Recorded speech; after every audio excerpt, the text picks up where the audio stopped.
Yeah, hi friends, Doc South here, and it's my day off, and a lot of times I use these days to get as many videos in as I can.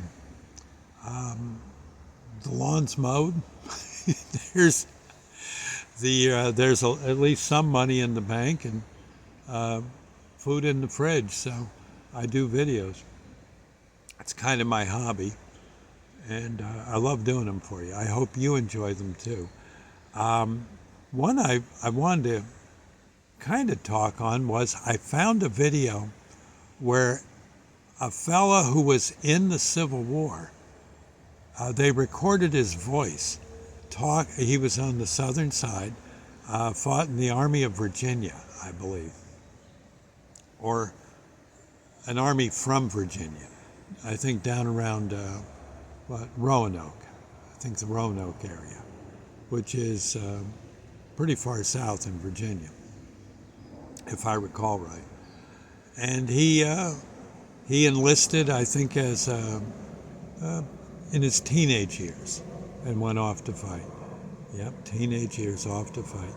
He pretty much saw his share of battles. I don't think anything. Maybe some of the battles around Petersburg towards the end of the war got a little intense, but for the most part, I guess his battles were reasonably, as battles go, were reasonably quiet.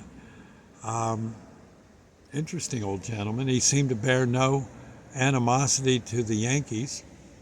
I guess he figured they were fighting for what they believed, and he was fighting for what he believed, and left it kind of at that.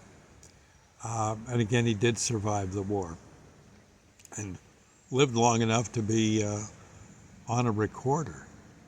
And mostly he was saying how um, it was more your duty, but at the same time it wasn't necessarily the most pleasant thing you'll ever do. And he seemed to understand how the Yankees felt, and of course hoped they understood how he felt.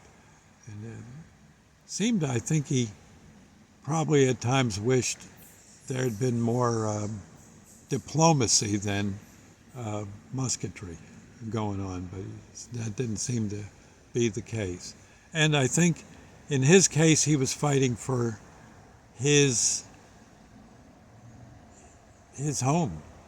He didn't particularly want people messing his home up, and so he kept as best they could. He and his regiments kept the Yankees as at bay as best as possible. It wound up not being so good for the Confederates after the war. They had it had it kind of tough. A lot of rebuilding had to be done, but I guess eventually cooler heads prevailed and everyone kind of calmed down and I guess realized we were one nation instead of a bunch of people shooting at each other.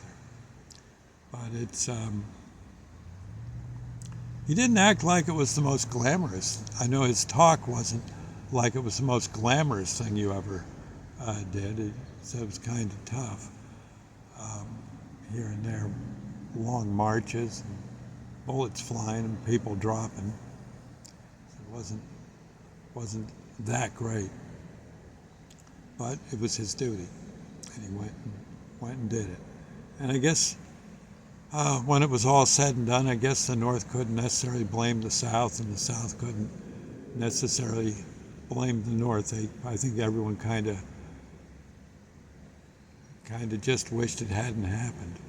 I think it'd be the best way to put it. It was. I don't know how to switch it around, but I think you could probably Google Southern soldier discusses his time in the Civil War. There's got to be some way to find his little video. It's actually I think about 20, 30 minutes long. It's worth looking at. Anyway, I thought I'd just say what little I can take from it was war bad, peace good. Sometimes also, I guess, war necessary, peace necessary too. Best way to put it. Anyway, I'll catch you later. God bless. Bye now. God bless America.